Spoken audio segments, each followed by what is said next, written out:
Hello everybody, my name is Andrew Antonetti and I'm going to be dissecting this fetal pig, and let's get going. Okay, so now we're going to go over the exterior. We have the axial skeleton region, which is pretty much anything not the limbs. And we have the skull, which is, I already cut it up. There's the skull in there. And then the vertebral column is right here. I was able to cut it up and you can see this right down here is the vertebral column. And then we have the thoracic cage. Flip this poor guy over here, which is pretty much the rib cage. So I had cut him up here. You can see right there, that's part of the sternum and thoracic cage. Now we have the appendicular skeletal region, which is the limbs, all four limbs here.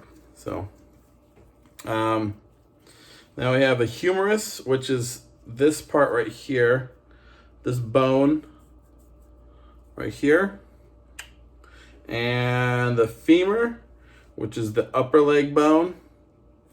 And that was hard to get to. I don't want to cut through the muscle just yet. So we have the femur right here, and the tibia, which is like pretty much our shin bone right here.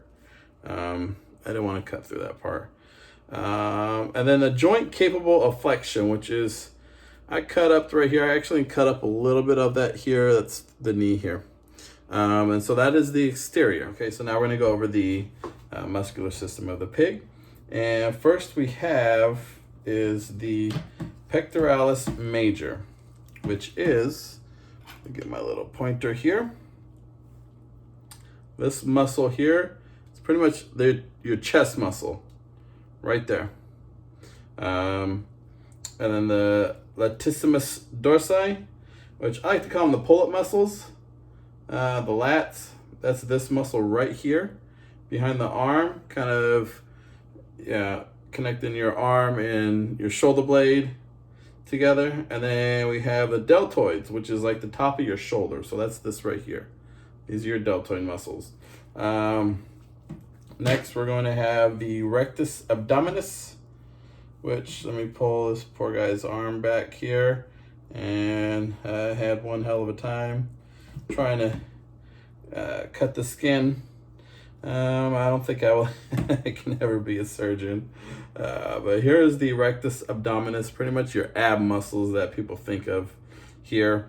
And then the transverse abdominis, which is on the side here.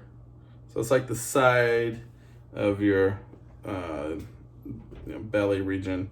And then the gluteus medius. So that is at the top of the butt, pretty much. So kind of like the lower hip, top of the butt region. And that is this right here, this muscle that I'm pulling the skin back, and you see right there. So that is the gluteus medius.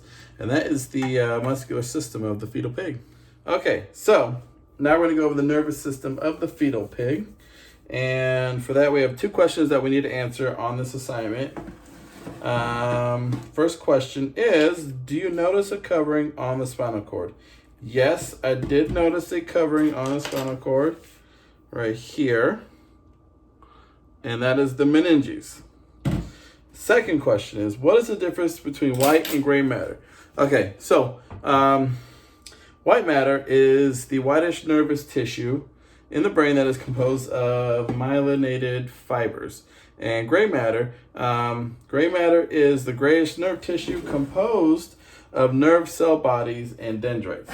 And those are the two questions for the nervous system of the fetal pig. Okay, we are done with the pig. I wrapped him back up into his little formalin blanket here, and I'm about to put him in his bag. Clean up, wash my hands. First, I need to answer a couple questions, and this experiment is done.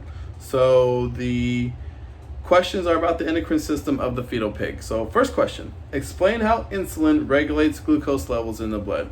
All right, so here's what happens. The insulin regulates glucose by signaling the liver, the muscle, and the fat cells to take in glucose from the blood to be used for energy. So, number 2. What is unique about the glands of the endocrine system? So, the endocrine glands release hormones without ducts, and it releases directly into the bloodstream. And that is question number 2. So I want to thank you for your time and watching this video, and have a wonderful day.